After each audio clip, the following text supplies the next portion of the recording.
Hello everyone, Big Clingy here. I have finally finished Metaphor ReFantazio and got all my thoughts together.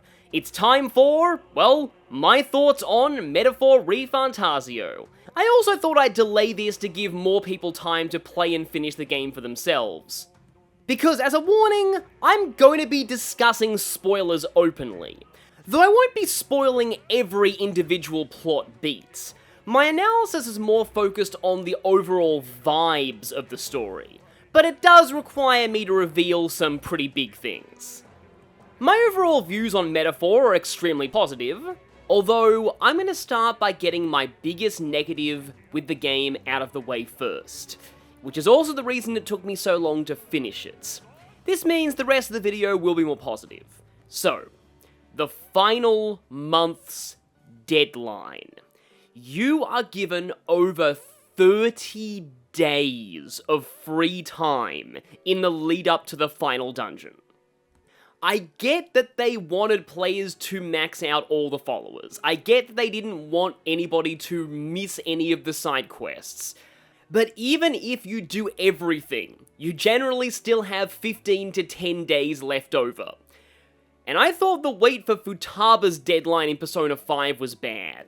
What obviously makes this even worse, though, is that this is the very end of the game, and it's been very well paced up until that point.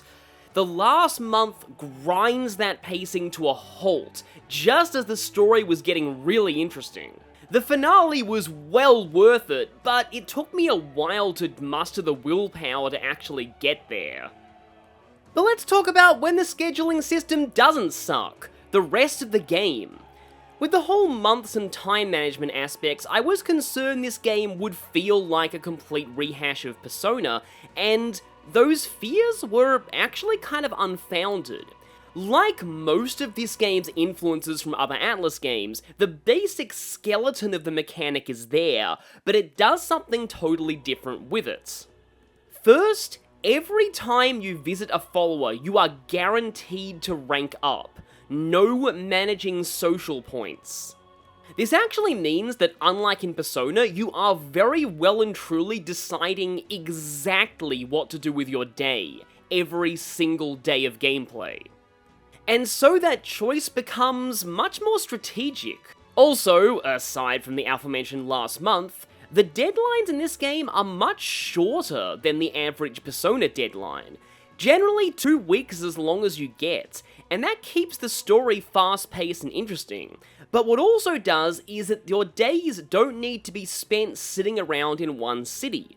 You can also travel to far-off locations at the cost of taking days to get there. These days aren't wasted, you can still do things in the Gauntlet Runner. And some follower ranks can only occur on the runner, further encouraging you to do this. But after the first one, every arc has a good variety of side quest dungeons that will keep you busy for pretty much the entirety of the deadline. As somebody who likes road trips in real life, it also evokes the feeling of those very, very well. And taking multiple days to travel to distant places makes this world feel more alive and realistic. Or I would say that, but there is one aspect that's a little bit of an immersion break, but I also fully understand why it exists. This is the first kind of spoiler that I'll be going into. So, after you visit the first major town outside of Grand Trad, you discover that the protagonist has the unique magical ability to instantly teleport their Gauntlet Runner to any major city they've already visited. Now again, this feels a bit cheap and hand-wavy, but it is necessary. Otherwise, you would waste far too much time going back to visit your, I almost called them confidants, but followers in Grand Trad. And later other locations. Another thing you can spend your time improving, both on the Gauntlet Runner and in towns, are your royal virtues, and these are in my view the most Persona-like aspect of this game. There's not a whole lot here that's different from how social stats work in Persona 5. The main difference is these are the main thing that's used to gate off follower progression, now that there are no social points. You've also got so much free time that it's pretty much inevitable you'll max out all your royal virtues by the end of the game, which is actually pretty lore appropriate. So your choice mostly comes down to which stat you want to focus on early, and depending on this choice, certain follower ranks and archetypes might open up to you earlier than they would for other players. For example, on my first run, I had enough social stats to rank up Alonso much higher than many people did at that point in the game, and so I had access to Trickster very early. In fact, now that I mention it, the same principle applies to the follower ranks. It is inevitable that you will max them out by the end of the game. The main choice is, what order do you max them out in?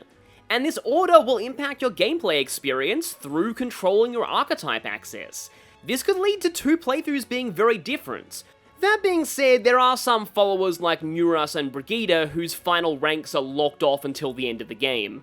I guess now I should talk about the follower system itself. Just like the calendar system, it superficially resembles Persona social links. The main difference is that, again, they always rank up, there are 8 ranks rather than 10, and many people I've seen online say this is much better pacing for their storylines. However, there are about half the number of followers in this game as there are social links in the average Persona game, and I feel like they could have stood to make a bit more. Now, I know there are over 40 archetypes in the game as is, but it was a slight disappointment once I formed a bond with Forden, looked at my menu, and realized that the only followers I had yet to meet were party members. It would have been nice to be surprised by a new NPC follower in Brylehaven or Alterberry. Just one, even. The main benefit to ranking up followers is gaining access to new archetypes, but I'll talk about my thoughts on the archetype system in general in the battle section. But some of the followers give you special abilities in the world, just like Persona 5 Confidants. I kind of wish I knew about some of these in advance, but in fact you actually do. I believe it's an ability of one of them, but you can actually check the menu and see. I should have done this sooner because Maria's instant cooking is very useful to unlock as early as possible. That's really the only early must-have, though the party members get some really nice abilities as theirs are ranked up, especially gaining experience while inactive. The party members specifically also gain access to their ultimate archetype on being maxed. But this doesn't matter until the very end of the game, I'm talking literally the final arc, because the other thing necessary to unlock those isn't, well, unlocked until then. Blurring the line between gameplay and story, I want to give some thoughts on the followers in general. I actually think they're really good. Unlike most Persona games, Eri and Nozomi, I can't think of a single one I disliked, though there are some I like more than others, so here is my knee-jerk preliminary follower tier list. It's really telling that all of the party members ended up in the top 2 tiers. To explain my hottest takes within these tiers, Basilio is an absolute bro, and his follower ranks went into topics darker and deeper than I expected. In a more idealistic setting, I would have thought that Vinka had been framed for sure, but no, he really was murdering people. Meanwhile, Alonso is absolutely peak fiction. I don't normally like characters like him. Nuras and Moore I love as actual characters, but their follower ranks themselves I don't think are that amazing. Gallica's are more focused on the plot than her specifically, which is why she's so low. Maria, I'm sorry, but to me she's just a fairly standard protagonist befriends wholesome little girl story. Though I will admit, her making friends her age, that part I really like, as well as Nuras making the new sign for the inn. Forden used to be in a bottom tier of his own, once he basically turned the town into a police state in his early ranks, but his epilogue endeared me to him a lot more. Gameplay-wise though, you absolutely should do his because the commander line is utterly busted. There's one more thing I want to address in general about the follower links, and that is, I absolutely love the lack of romance. It felt so refreshing and freeing to go through Hulkenberg's link about her confronting her corrupt former commander, and knowing that it was not going to swerve into romance at the last minute. I'm probably going to ruffle a few feathers with that, because I know the internet is very thirsty for Hulkenberg, but after all of the focus on waifus and romance in Persona, it honestly just feels nice to have a game as, weirdly non-sexual for an Atlus game as Metaphor. Seriously, Metaphor might be the least sexual JRPG I've ever played. About the most extreme it gets is that Juna wall pin, and also people in the story thinking Juna's very beautiful. Barely anyone discusses relationships or sex. As far as I remember, the only relevant romance in the story is the Old King and the Elder Queen. And fanservice is practically non-existent. Heck, they even bait you into thinking Nuras is a dirty old man stereotype at first, before revealing he's actually looking at Juna's gauntlet runner. And they even cut out dialogue about Stroll getting flustered around women. Though, there is one follower link that is heavily romance-coded, but in a more subtle way, and that would be Yufa.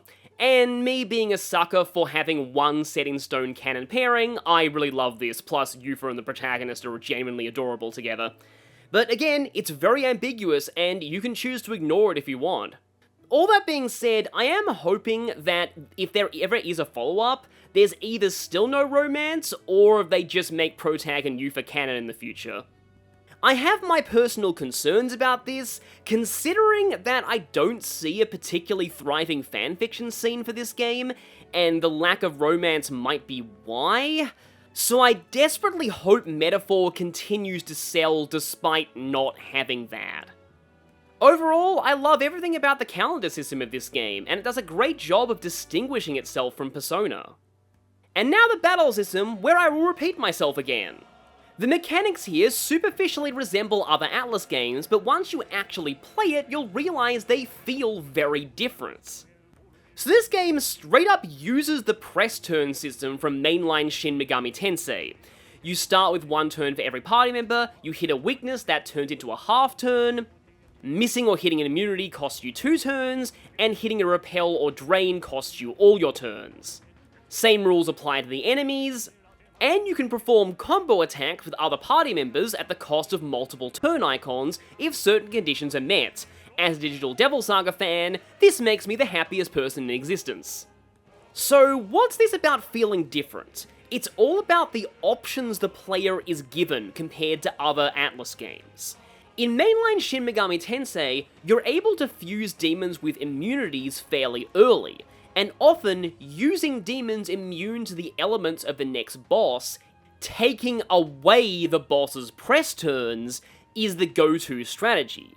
Digital Devil Saga doesn't have as easy access to immunities, but it does give you elemental void shields quite early too, and you're very much expected to use these shields to block bosses' attacks and, again, take away their press turns. Meanwhile, bosses often don't have weaknesses and typically can't be crit either, meaning the strategy is more about playing defensively with the press turns than offensively. Metaphor flips this on its head, because while every archetype has at least one resistance, immunities are incredibly rare. You don't get equipment that gives elemental immunities until very late, and repel comes even later. Even then, you can typically only make yourself immune to one element at a time, and the late game bosses, with some exceptions, use a variety of elements.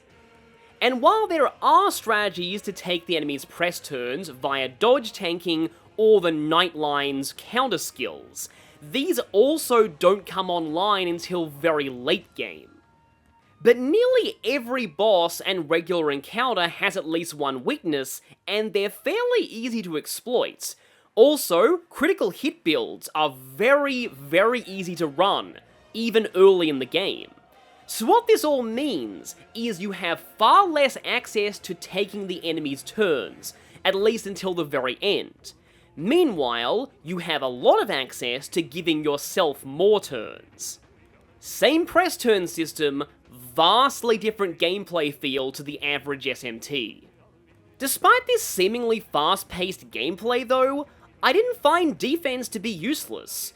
Often enemies have a lot of health to compensate for how often you hit their weaknesses, and on the higher difficulties they not only hit hard, but get an extra press turn. I did find healing very useful, especially inheriting healing skills on a knight character, so that they can survive and top up the rest of the party.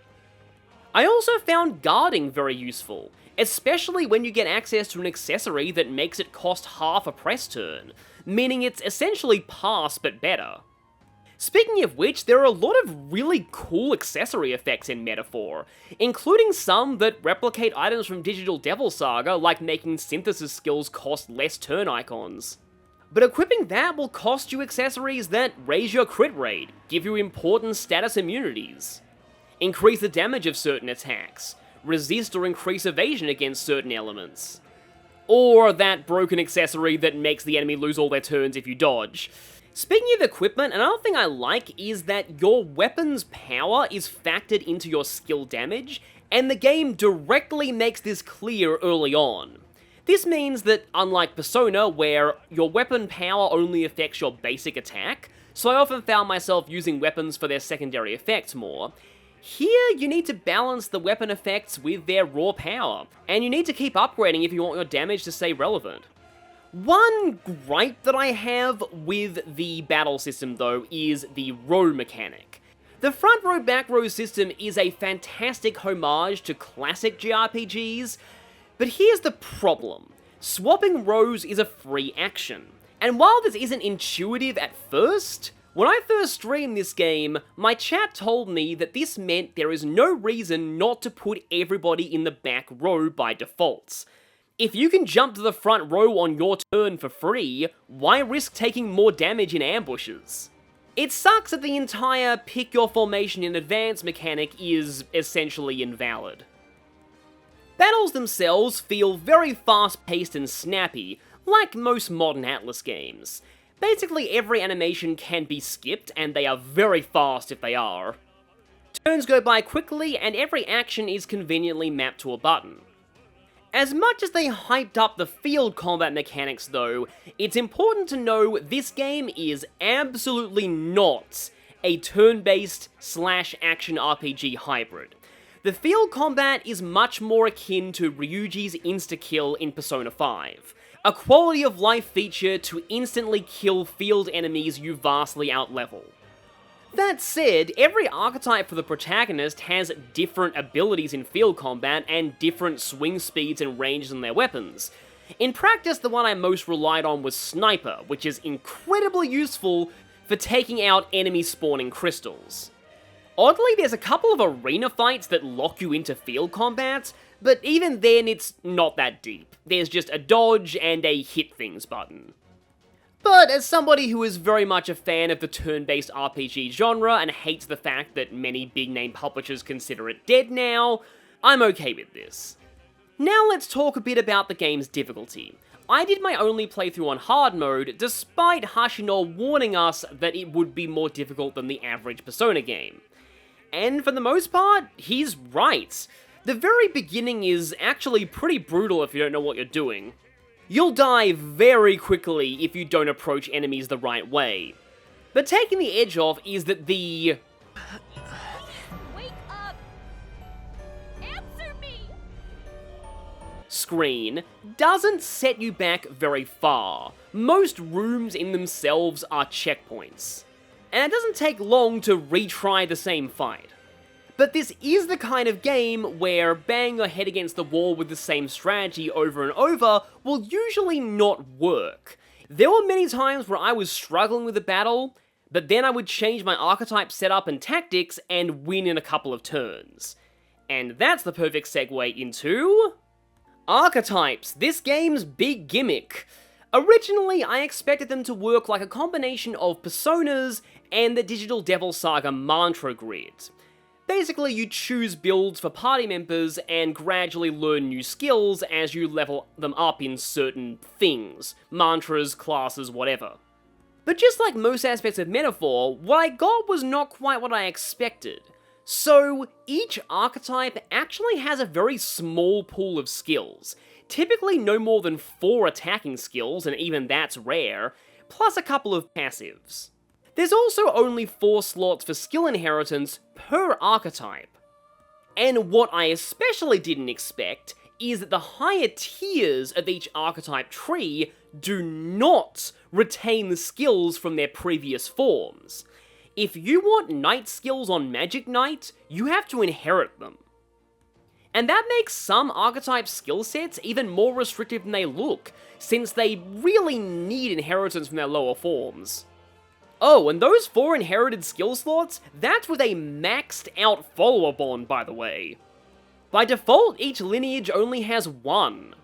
So this is not Digital Devil Saga, where you can mix and match from any skill a character has ever loaded at any time. You really need to tailor your skill sets to the dungeon or the boss that you're fighting in the given moments. And though everyone's stats lean them towards certain roles, there's still a lot of customizability in which archetype lineages you lean every character towards. For example, in my playthrough, I focused Hulkenberg down the Knight line, while also leveling the Healer and Commander lines. I'd keep her in Knight most of the time, but I'd inherit Area of Effect healing and buff skills. So her role in my team was a bulky supporter. Meanwhile, despite going with a physical build on the protagonist, and Stroll being heavily slanted towards physical, I ended up making both of them mages for a lot of the early game just for hitting weaknesses. Heisme, I tried to take down the Trickster line for debuffs, but, well, okay. Here is the gripe that I have with this system, and it doesn't come until the very end, but once I realized it, I did get a little sad. So, I love this freedom and customizability to basically take whatever path you want with your party members. Except once you get access to the royal archetypes in the final arc of the game, you find out the game actually expected you to do some very specific things with each character. Archetype leveling paths that I was very far off.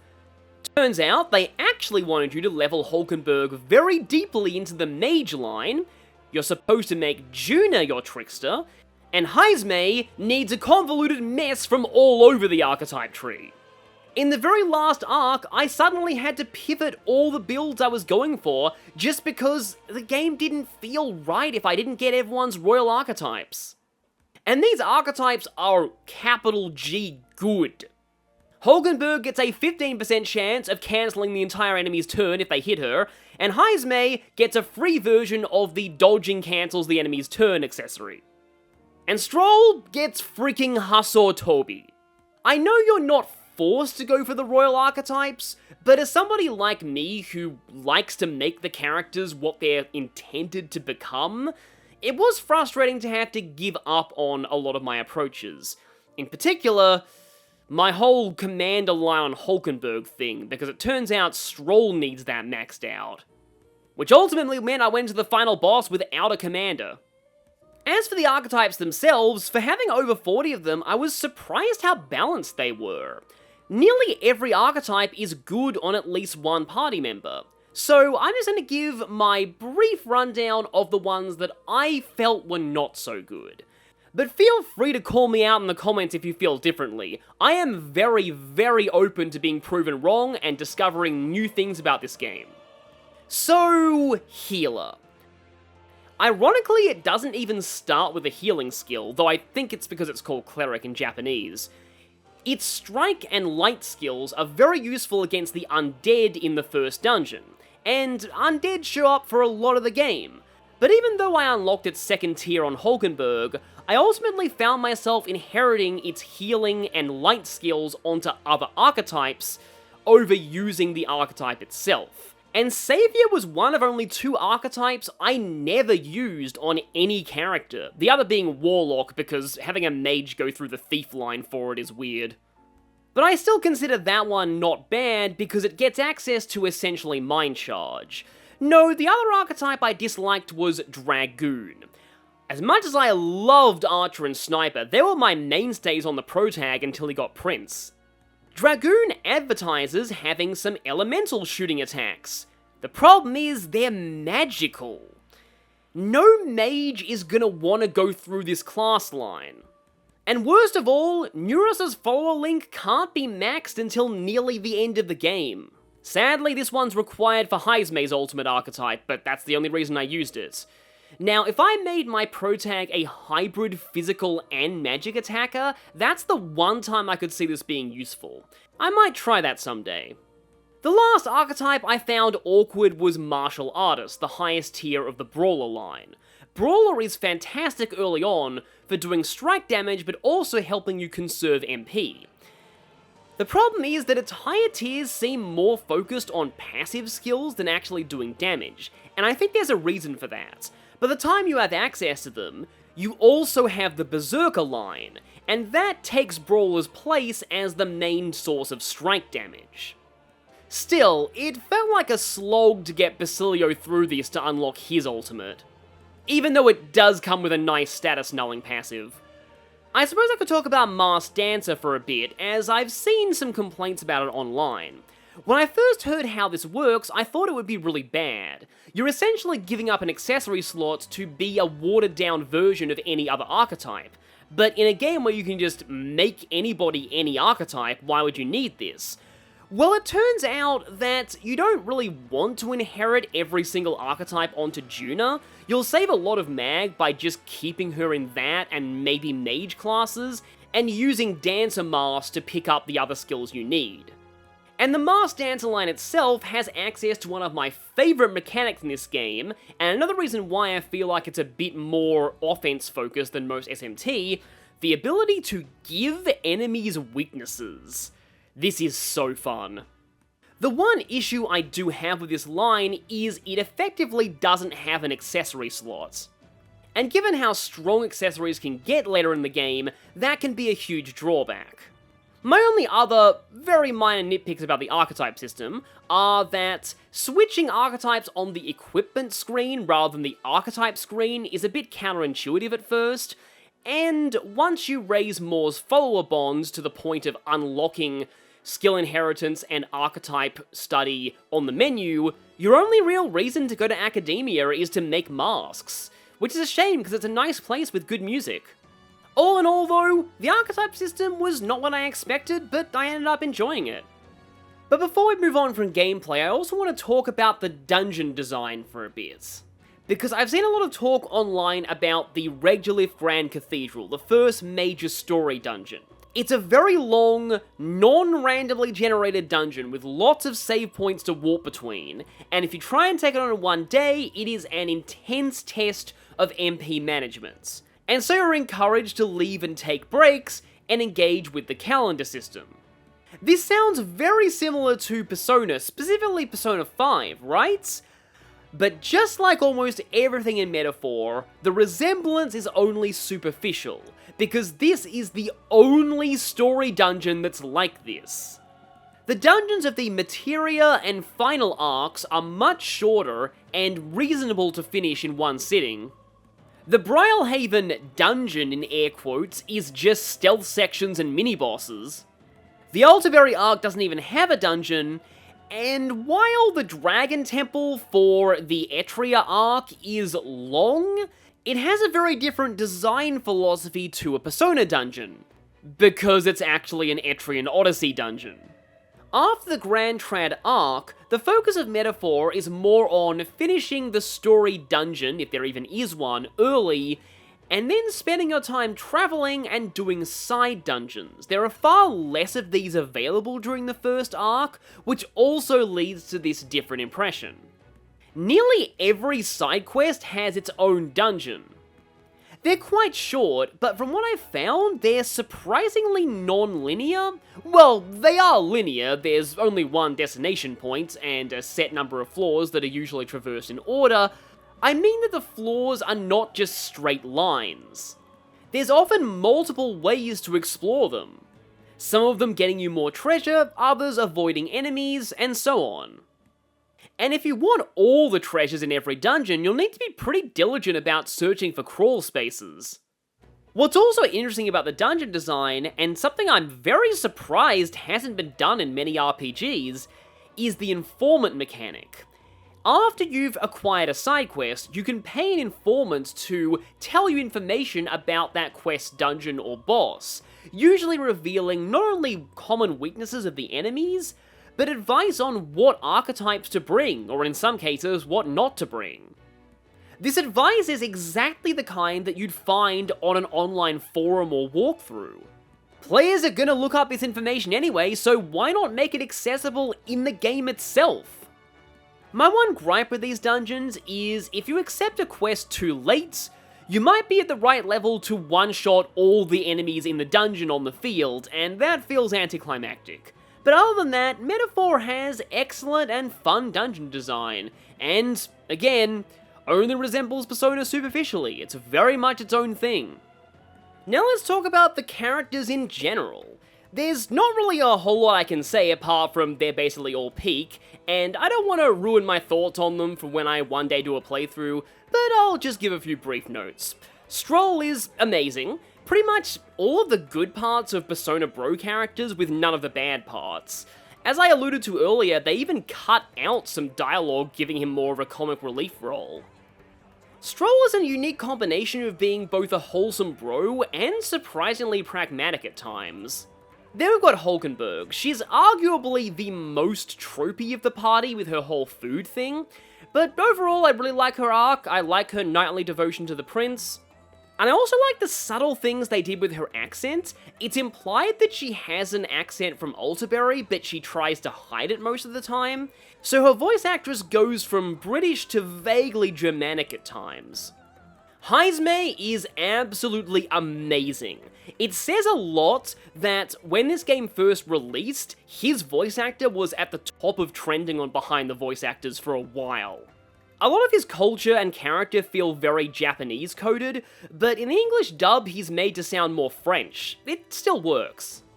Heisme is an example of a party member being a small, cute creature and yet being treated entirely seriously.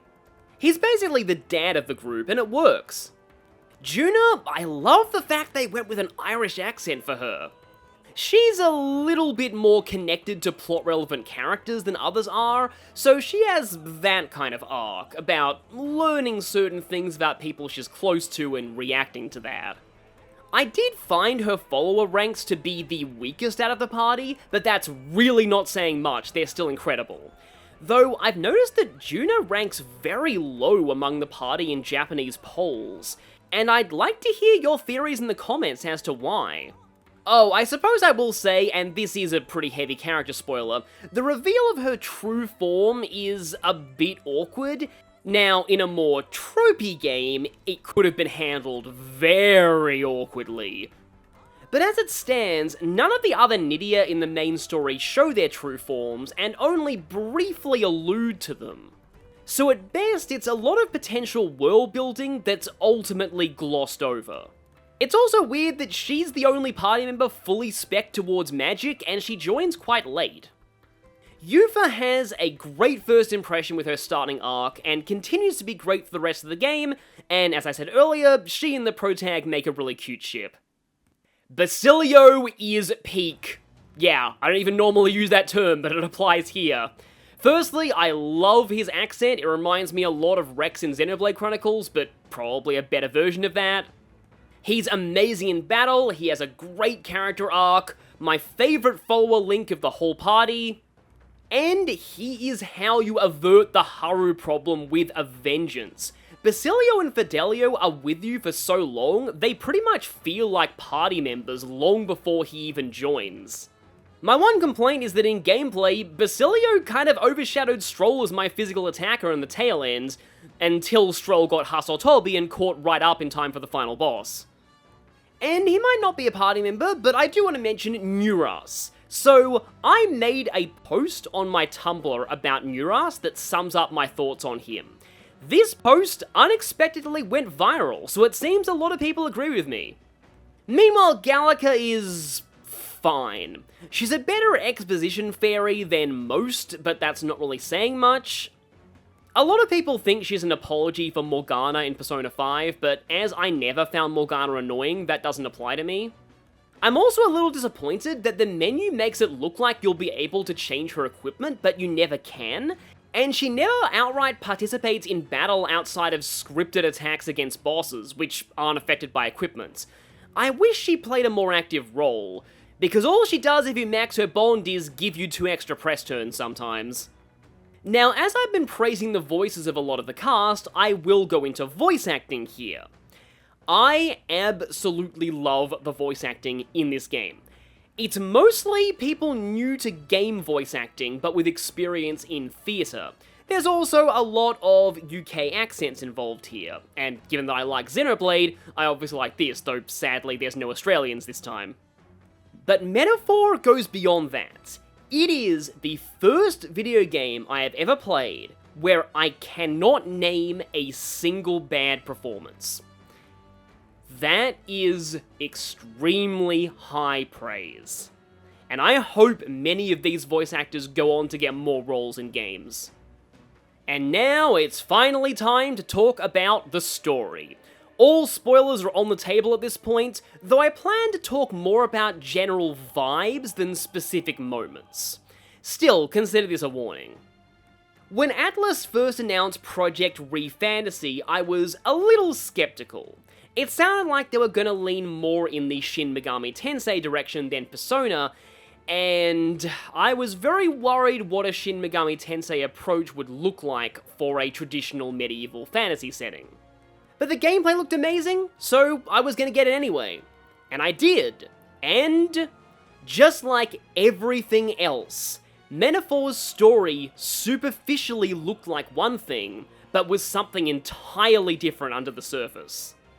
Firstly, the politics story, actually very well handled and nuanced. I'm not going to talk too much about this because other people are more adept at discussing how Metaphor handles politics than I am, and many of those videos have already been made. Main thing I can contribute here, I really like everything involving Luis. He makes broad promises of equality that rally those left behind by the current system, while keeping his more obviously objectionable policies a secret until he's been elected and it's too late to stop him enacting them. He claims to never lie while being very selective with the truth, telling just enough of it to get people on his side. And in the most blatant political analogy I can see, he literally makes the rival candidate appear as a monster to the populace for being a minority. I guess I'm kinda locked into talking about Luis now. I've seen a lot of comments on the OST saying that Atlus finally made the best version of Lucifer and it isn't even in the Shin Megami Tensei game. I personally think that comparing Luis to Lucifer does him a disservice.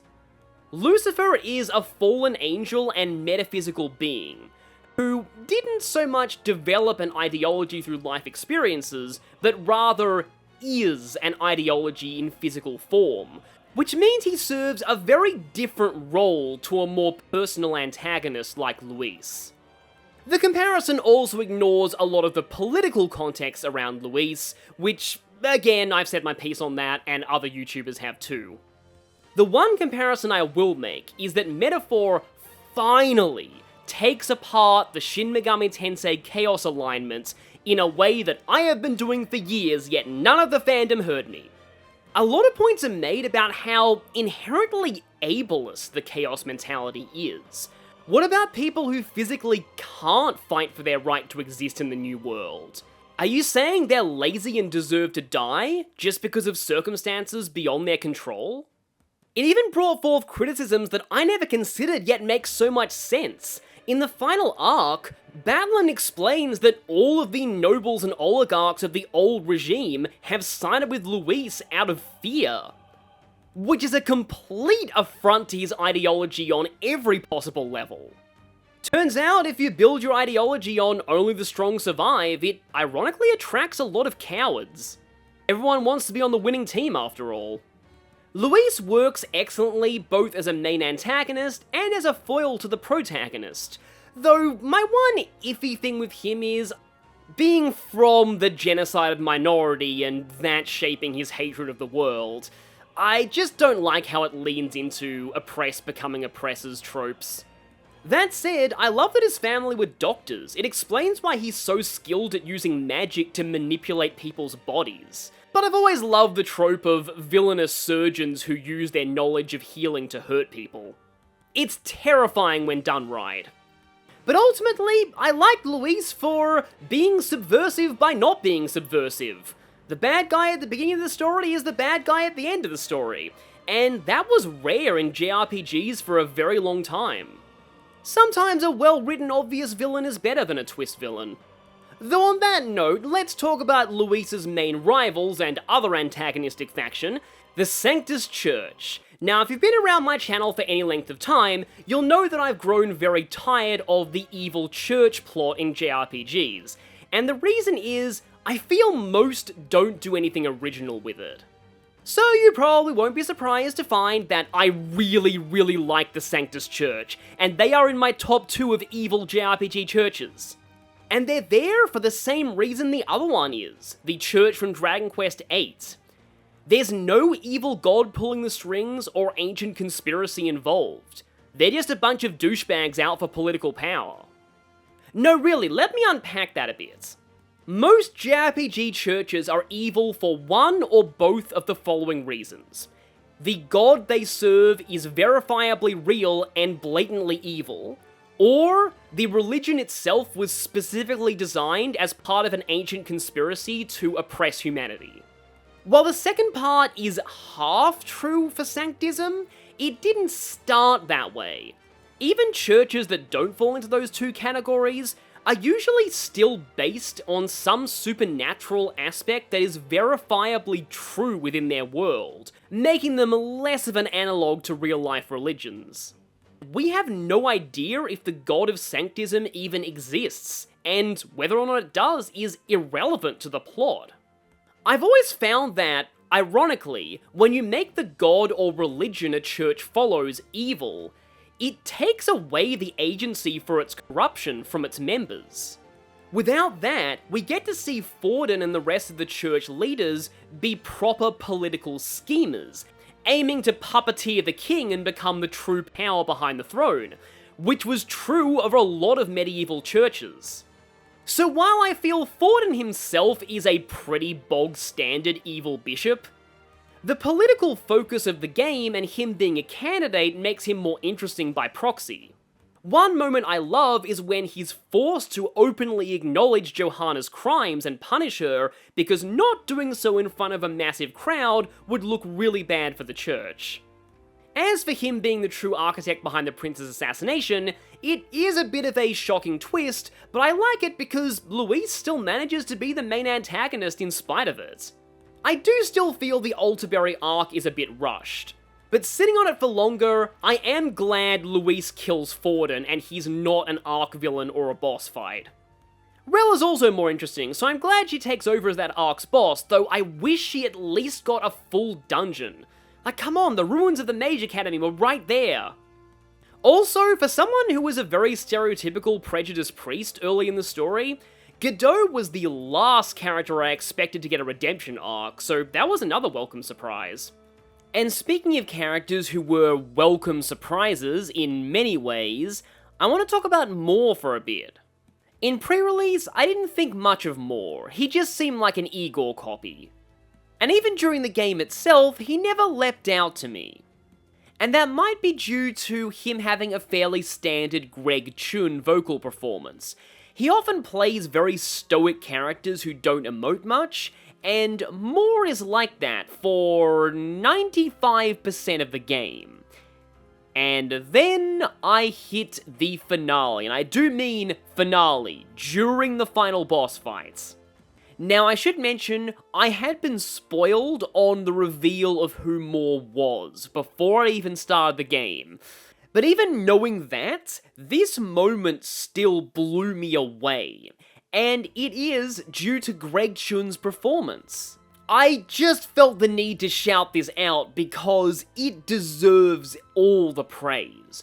Not only does he go from stoic to sheer emotional anguish at both his past as Hythlodius and his desperation to protect his son, but he even starts imitating Hythlodius' accent after the reveal, and I'm pretty sure it's still Greg Chun voicing him. All this combined made the boss fight against him way more impactful than a certain late-game scripted boss fight in Persona 5 that happened under similar circumstances. It's also interesting how the reveal of Moore being Hythlodius' archetype happens so late, but it adds so much extra depth to him on replays. All those times where he calls the old king a fool, he's talking about himself.